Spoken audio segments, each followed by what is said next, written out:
కథామంజరి శ్రావ్య సంచిక జనవరి 2026. కథామంజరి శ్రోతలకు నూతన సంవత్సర శుభాకాంక్షలు.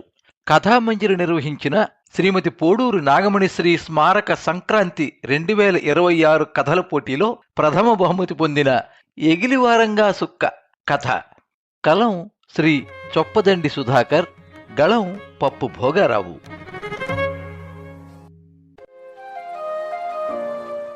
మల్లవ్వ పానం ఏమీ బాగాలేదు, ఇయాలో రేపో అన్నట్టుంది. దినం గడిస్తే అదే సాలన్నట్టు మంచంలో పడిపోయి మూలుగుతుంది.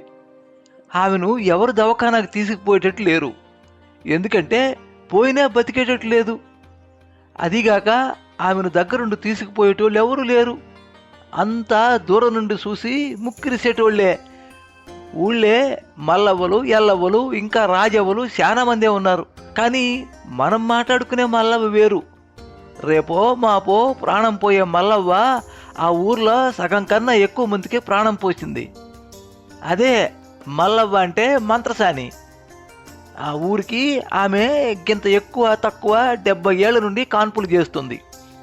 ఆమెకిప్పుడు అటు ఇటు లెక్క తీస్తే 90 ఏండ్లు ఉండొచ్చు. అంటే ఆమెకు బుద్ధి తెలిసినప్పటి నుండి గదే పని చేసింది, ఊరుని కాపాడింది. గీ నడుమ అందరూ దవాఖాన అంటుండ్రు గాని ఆ ఊర్లో గడిచిన 50 ఏండ్లు బల్లవ్వ తప్ప మరో మంత్రసాని లేని లేదు. కొసరకు చుట్టుపక్కల ఇంకో 4 ఊళ్ళకు కూడా ఆమె కాన్పులు చేసేది. గింతమందికి ప్రాణం పోసిన మల్లవ్వకు దేవుడు సంతానం ఇయ్యలేదు. ఇది మరీ ఇమరిసలేని ముచ్చట. దేవుడి మనసులో ఏముందో ఏమో, మల్లవ్వకు పిల్లలు పుడితే ఊరును చక్కగా చూడదనుకున్నాడేమో. అందుకే గట్ల పిల్లలు లేని గొడ్రాలు చేసిండు. అయినా గందుకు మల్లవ్వ ఎప్పుడు బాధపడలేదు. ఊరంతా తన పిల్లలే అనుకుని కాలం ఎలా తీసింది. మల్లవ్వ వయసులో ఎంత అందంగా ఉందో చెప్పడానికి ఆ చిన్న గదువు చాలు. ఆమె అందాన్ని చక్కదనాన్ని చూసి కొందరు అది ఏ దొరక పుట్టిందో, లేకపోతే ఆ కులంలో గంత సొంపు సోకు ఎట్లుంటది అని ఎక్కిరిచ్చినా మల్లవ్వ పట్టించుకోలేదు.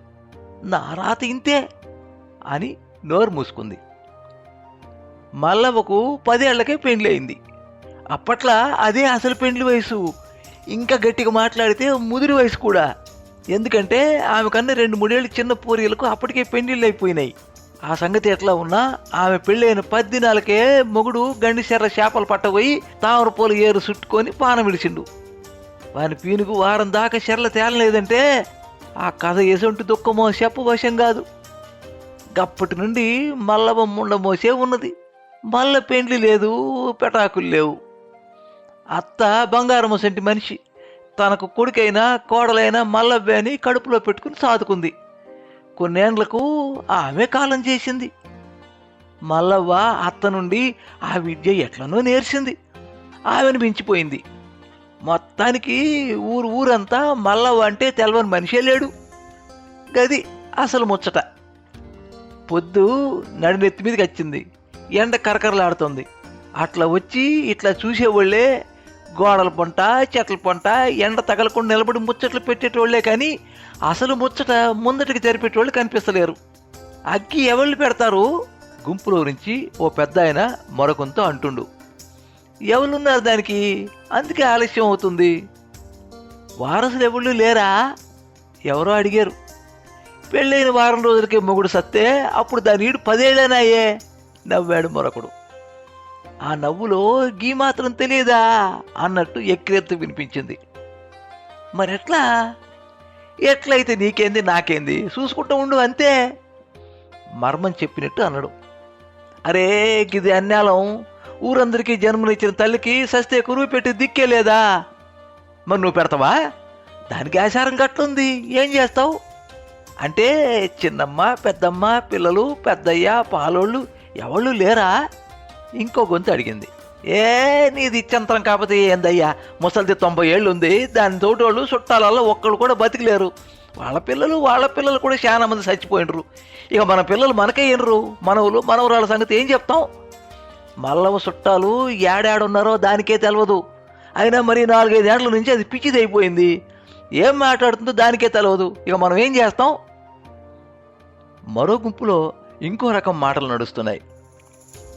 మరి గిన్ని ఏండ్లు వేల కాన్పులు చేసింది కదా, గా పైసలన్నీ ఏం చేసింది?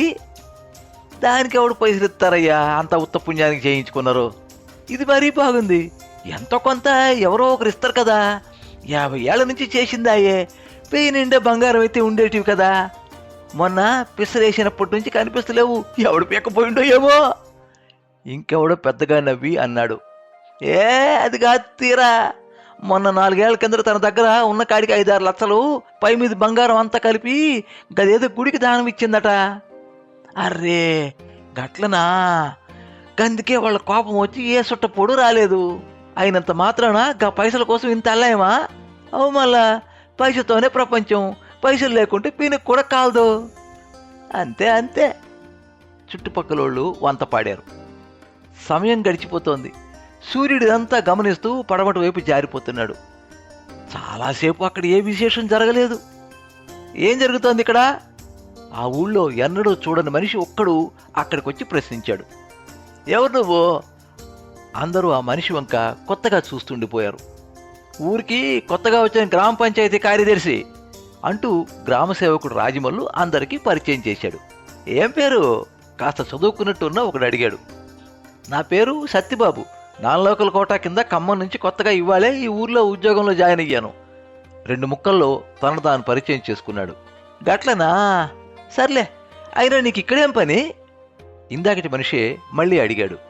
అదేం మాట, గ్రామంలో ఏం జరిగినా నాకు తెలియాలి, రికార్డు చేసి నేను పైకి పంపాలి కదా, నా డ్యూటీ అది కదా. అంతే కదా, రాజమల్లు అన్నాడు. 5 నిమిషాల్లో మల్లవ్వ సావు, ఆ తర్వాతి కథంతా సత్యబాబుకు అర్థమైపోయింది. అతడి మనసు ఏదోలా అయిపోయింది. మరి పీరిగెత్తకుండా ఏమిటి ఆలస్యం? మళ్ళీ వాళ్ళు చెప్పిందంతా విని నిట్టూర్చాడు. డబ్బులు లేవా? డబ్బులు మేమే పోగు చేశాం, కానీ అగ్గిపెట్టేవాళ్లే లేరు, అది అసలు ప్రాబ్లం.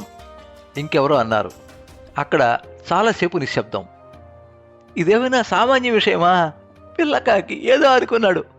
గుంపులోంచి ఒక పిరికి గొంతు కిసుక్కుమంది. తోడుగా అందరూ నవ్వారు.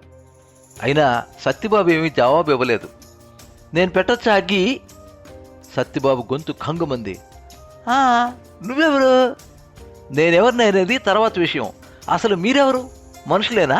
2 రోజులుగా ఆ శవాన్ని అలా వదిలేసి వినోదం చూస్తున్నారా? కోపంగా అన్నాడు సత్యబాబు. ఏర్పాట్లన్నీ చేయండి, నేను అగ్గి పెడతాను. అంతేకాదు కేశఖండనం కూడా చేయించుకుంటాను. కొడుకులాగానో మనవడిలాగానో అన్ని నియమాలు పాటిస్తాను, స్థిరంగా అన్నాడు సత్యబాబు. ఎవరి దగ్గర జవాబు లేదు. మరి ఇవాళ్లే ఉద్యోగంలో చేరి ఇప్పుడే సావు కార్యక్రమంలో పాల్గొంటావా? కొంచెం శకునం అది చూసుకో అబ్బాయి. పెద్ద తలకాయ ఒకటి సలహా ఇచ్చింది. ఏ శకునము లేదు, నా డ్యూటీ గ్రామ ప్రజల బాగోగులు చూడడం, నాకెవరూ ఏమి చెప్పాల్సిన అవసరం లేదు. ఇక ఎవరూ నోరిప్పే ధైర్యం చేయలేదు. గంటలో మల్లవ్వ భౌతిక కాయం పంచభూతాల్లో కలిసిపోయింది. ఊరంతా సిగ్గుతో తలదించుకోగా సత్యబాబు తన రిపోర్టులో మల్లవ్వ దహన సంస్కారాల గురించి రాసి మనవడిగా తన పేరు నమోదు చేసుకున్నాడు.